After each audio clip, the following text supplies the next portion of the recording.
All right, this is presentation 2 for Unit 1, and this one goes over city-states of Mesopotamia and then also Egypt. So in class we did this over 2 days, but on here I'll just make it in one video. And so this is really starting the River Valley civilizations. So on the first day, in the first presentation, we talked about pretty much the beginning of human civilization and how humans developed, and then of course, hunting and gathering, and then the Neolithic Revolution. And then that, of course, developing civilization and your 5 characteristics of civilization. So basically, those villages eventually grow into cities, and then you start getting groups of cities together, basically. And now you get your first full-on civilization. So the first 4 all occurred around rivers. So this first one, talk about Mesopotamia, was between the Tigris and Euphrates River. Pretty much right here in between the rivers, and actually the term Mesopotamia is Greek and it means between the rivers, and so most of the civilization was right in this area of present-day Iraq, and a lot of it was really just right around here just by the Persian Gulf for the most part, but you did have sprinkling amount of people going up here and then kind of curving around and then coming down the Mediterranean coast through Israel. So geography of this region, you have a desert climate, so even though it is fertile by the rivers, it's still in a desert climate. I mean, it is in Iraq. And so people obviously were tied closely to the river. They had to live near it. That's where you had fertile plains. So this is a wide open area for them to farm on, which of course created some challenges as well for them. So disadvantages for this region would be flooding was unpredictable. And so these rivers, Tigris and Euphrates, you didn't know when they would flood. They may flood in April, they may flood in June, and you don't know how much they're going to flood. And so therefore you can't build right next to the river. And so because of that, they had to build further away from the rivers, and then therefore they had to create irrigation ditches. So you see the beginning of irrigation. So that way they could bring the water to them. And that way, it didn't matter if the river flooded or not, and of course how much it would flood. And then they lived in a small region. So like I said, most of them kind of near the Persian Gulf, an area about the size of Massachusetts. And so this was a small region. It was flat and open, so they had to build city walls to protect their cities. Because keep in mind, this civilization, for example, was not a united empire. They're divided city-states, and each city has its own military and its own government and all that, and they would attack each other for trade and access to materials, raw materials, and things of that sort. And they had limited natural resources, so they traded. And then, of course, sometimes they fought each other. But trading was the main route they took for the most part. So this group of people in this area are called Sumerians. So like I said, they create city-states. So a city-state is a city that acts like a country, like a state, with its own government, its own military, language, things like that. So each city has its own ruler. The ziggurat, which is you saw at the end of presentation 1, the building I showed you in that one, that's the ziggurat. That was the center of the city. So that's kind of like, that's where the priest was. That's where where you go and make sacrifices, pay taxes, thing of that sort.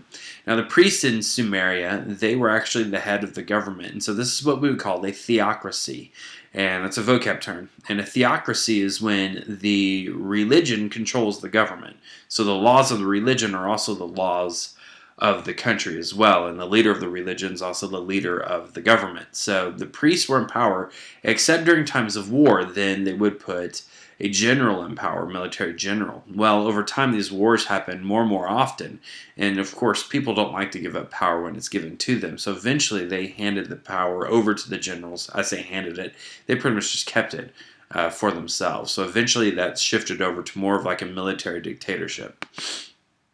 Alright, and then looking at Sumerian culture. Religiously, they're polytheistic, so belief in many gods. They believed they needed the gods to survive, and so they believed there was a different god in control of each day. And they believed these gods had personalities a lot like humans, and so could get angry and jealous and stuff like that. And they didn't really care about people. So as long as you appeased them, you're okay. If you didn't, then they may try to destroy you. And so there wasn't this idea of the gods really loving them and looking out for them.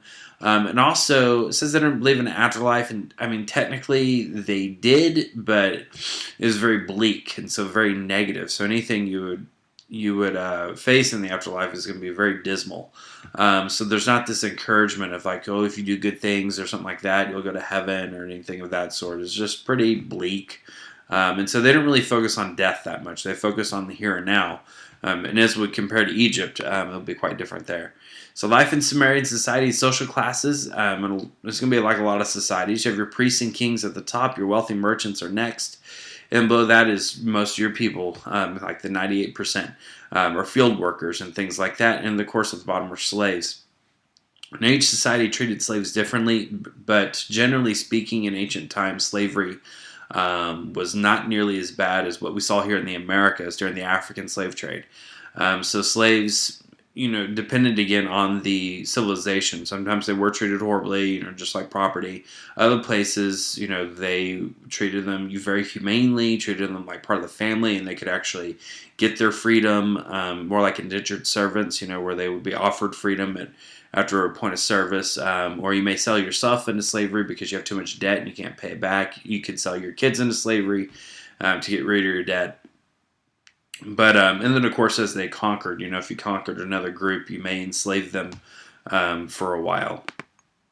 All right, women in Sumerian society, women generally speaking, at this point in history, actually had some rights that you see taken away for pretty much the rest of history until more recently. So they could work as farmers and artisans, which was more advanced. They could actually hold property, which that's really big. And even up to the lowest ranks of the priesthood, but they were generally not highly educated. But women back in Sumerian society could actually ask for divorce and things of that sort. So they did have more freedom and power than women moving forward in history, as we'll see going through the class. All right, then science and technology invented a lot of things like the wheel, the sail, and the plow. So you notice, for growing crops, and then of course for trade, which they needed. And keep in mind, people always invent things when we need it for survival and to help us out. They mainly used bronze. So it was during the Bronze Age. They came up with cuneiform, which is an early form of writing. So they did have a writing system, and also math. They came up with the number system we use today with base 60. So 60 seconds in a minute, so on and so forth. And then you get to your first empire, Sargon of Akkad. Akkad is a city in the area. He took over all the other cities in the region and built the first empire. Now, of course, since this was the first empire on Earth, and he didn't have anything from history to learn from, he had no idea how to control it. So you take it over, now you have to rule it. Well, how do you do that? How do you unite people together that probably don't like the fact that they were conquered? And so this empire did not last very long at all. Then eventually after that, you get the Babylonian Empire. This one was a lot bigger and a lot better organized. So this one does last a while. Hammurabi is one of the rulers of the Babylonian Empire, and he's famous for creating a code of law. Really, it's kind of the first big code of law we see for our civilization. And so, I'm just going to the next slide. So Hammurabi's code, you had 282 laws and dealt with pretty much everything. And they pretty much use eye for an eye type punishments, so the punishment's going to equal the crime for the most part. You did see variations as far as how people were punished based on who they offended. Did you steal from a priest or did you steal from a slave? Or someone in the lower class. Was it a man or was it a woman? So there's going to be different punishments based on that. But the main point here, the main idea is this is the first time we really see a leader and the government realize that it's really their job to take responsibility for society and what's going on in society and basically controlling society. So these laws were posted in all the cities throughout the empire, right in the middle of like the main market area, so everybody could see them and everybody knew what was expected of them because of that. So now obviously their empire is going to last longer because it's better organized. It's got laws, governing it. All right, now let's switch to Egypt. So we'll talk about Egypt twice really in this unit. And this is looking at the Old Kingdom. So early Egypt. Now, first off, I got some photos of some different Egyptian artifacts I've seen in my travels. I haven't been to Egypt yet, but I've been to places that took over that area and then took stuff from them. So like in England, for example, this is the Rosetta Stone that was found by Napoleon in the early 1800s. And this is what we use to actually translate hieroglyphics. This is how we figured out how to read hieroglyphics, is this one stone unlocked that key for us. And so it was a huge find by Napoleon back in the day when he was trying to take Egypt. And then this is just a cool statue, again, from the British Museum in London.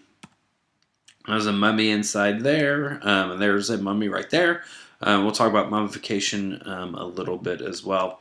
All right, so geography of Egypt. So, like Mesopotamia, it's in a desert climate. I mean, it's surrounded by the desert. You got the Sahara Desert, but you got the Nile River right through there. And where the Nile River empties out into the Mediterranean, right before it gets to that point, there's a big delta. So, it fans out, and there's all this green space you can live in. And so, the Egyptian civilization was stuck right in that area. They had to live right there along the Nile. And of course, Nile River is the longest river on Earth, 4,100 miles long. And like I said, the center of life for the Egyptians. I mean, this was the lifeblood of their civilization. And they worshipped it as a god. The goddess over the Nile is called Hapi. And of course, this river flows north, so it flows into the Mediterranean Sea up to the north. So a couple things. Like I said, they settled along the banks of the Nile. Now, one key difference with the Nile compared to the Tigris and Euphrates is the Nile would flood very predictably every year, and it was very predictable how much it would flood. So you could build right next to the river, knowing where it's going to flood. So basically, in July it would flood, in October it would recede, and it would leave back fertile soil called silt, and they would use that to farm on. And so the flooding was really good for them. But of course, you could have some negatives. Some years it would flood too much, and then wipe out crops and of course kill people and stuff like that. And if it doesn't flood, you wouldn't get the silt, and therefore the crops wouldn't come in as strong. But the desert was a key help. The desert is a natural barrier, and so Egypt was able to thrive for over 2,000 years without invasion because of the desert protecting them. You didn't have chariots yet and large armies that could get across there easily, so no one really even tried to get to Egypt. All right, so Egypt gets united into a kingdom. So you had basically the lower kingdom and the upper kingdom for the most part. So it gets united by minis, and so now you have one pharaoh kind of controlling the whole thing. And then the pharaoh in Egypt was considered a god. So Mesopotamia, the priest was the in-between, so it was the priest was the leader of Mesopotamian societies, but they weren't considered a god. Whereas in here, pharaoh is a god. So they believe the pharaoh is the one that basically allows the sun to rise in the morning, causes the Nile to flood, and things like that. And so basically this is a theocracy as well. And they, like I said, they control everything. Now, of course, the nice thing for the pharaoh about this is that they can always make it sound like that whatever's happening is good. So let's say the river does flood too much and kills people and stuff like that. The pharaoh could easily say, well, you weren't doing your job. You weren't, worshiping me like you should, or you didn't pay your taxes like you should, or whatever. You could just make it the people's fault for whatever happened.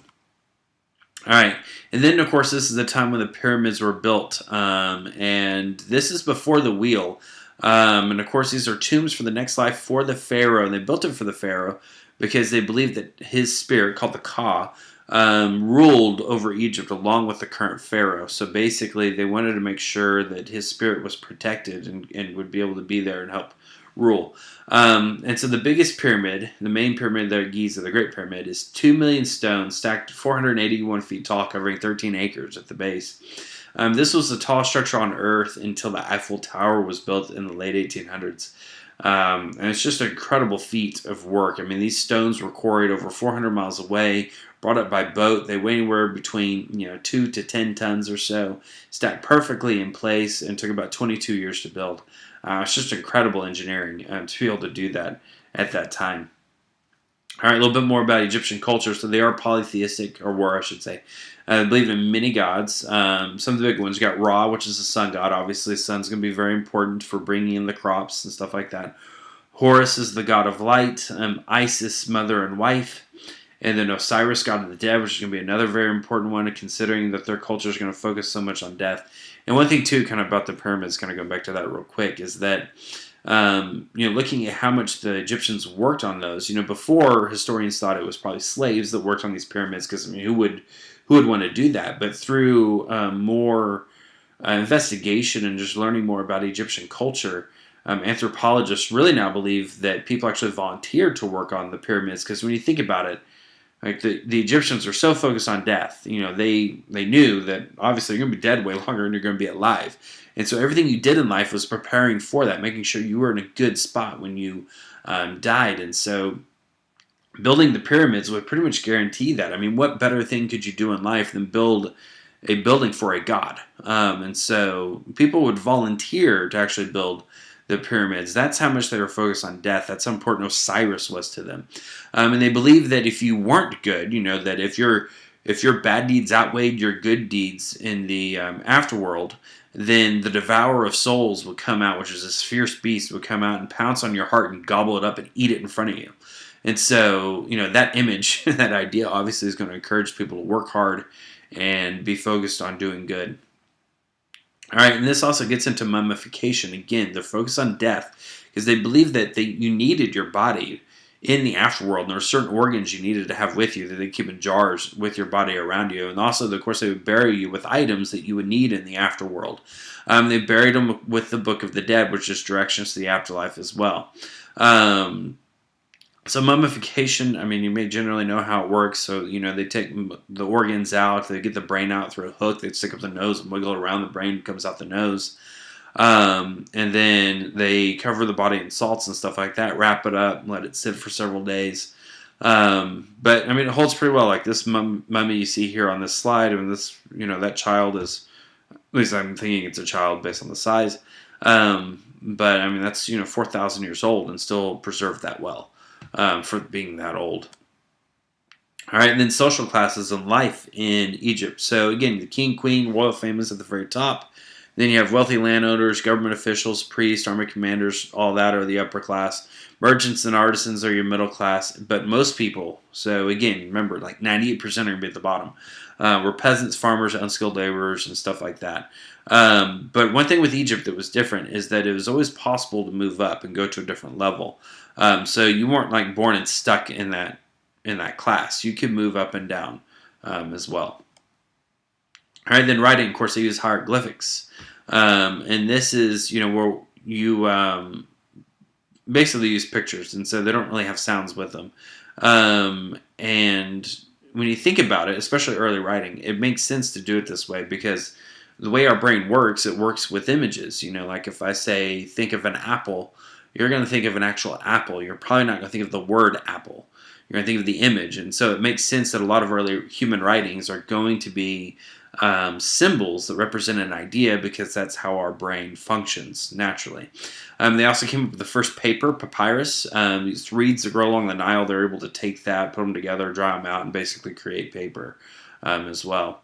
This is, as far as actually on this one too, you get some people that get all weird about the hieroglyphics and think there's things in there that they point to the idea the Egyptians had things that were super advanced, like they'll say that's a helicopter and that's an airplane and stuff like that, or that these are giant light bulbs and things of that sort. Now, the Egyptians were super smart, incredibly advanced, amazing in science and technology, but yeah, they weren't that advanced as far as that goes. But some incredible things they were able to do. So, system of written numbers. They created this course for collecting taxes, counting, adding, subtracting, things like that. Obviously, geometry. If you can build pyramids like that, you're good at geometry. And they were the first ones to use columns in homes, palaces, and temples and stuff like that. So sturdy construction that can last forever. The calendar, amazing. They, of course, needed to be able to track the calendar for flooding and things like that to know what the Nile's doing. So they tracked the star Sirius, which is a bright blue star. It's the brightest star in the sky. Obviously, you still see it today. But they tracked it over the course of 12 months, and they were able to come up with the calendar. So they came up with a 12-month, 30-day calendar. They were only 6 hours off our current calendar that we use satellites to measure. And so, incredibly detailed, incredibly good in their measurements. And then medicine, they knew how to check the heart rate and set splints. They understood the heart was a pump. They pump blood around. Obviously, they're going to be more advanced when it comes to medicine in the body because of mummification. They're going to, figure out how this stuff works as they take it out and stuff like that. And so they were more advanced in that area. They knew how to treat broken bones and set splints. And then, of course, they did treatment for wounds, fevers. They even did surgery, even like early brain surgery. So like when there's swelling in the brain, we found skulls where they actually cut holes out in the skull to help relieve the swelling so the person would be okay. So incredibly advanced for sure. So that's it on these two civilizations. You're supposed to do a chart, ESPN, so economic, social, political, and environmental, for the four river valley civilizations. So we covered Mesopotamia and Egypt in notes. And you're supposed to read and look at the Indus River Valley in India, and then in China along the Yellow River. So make sure that if you miss class or missed when I assigned that you get it done.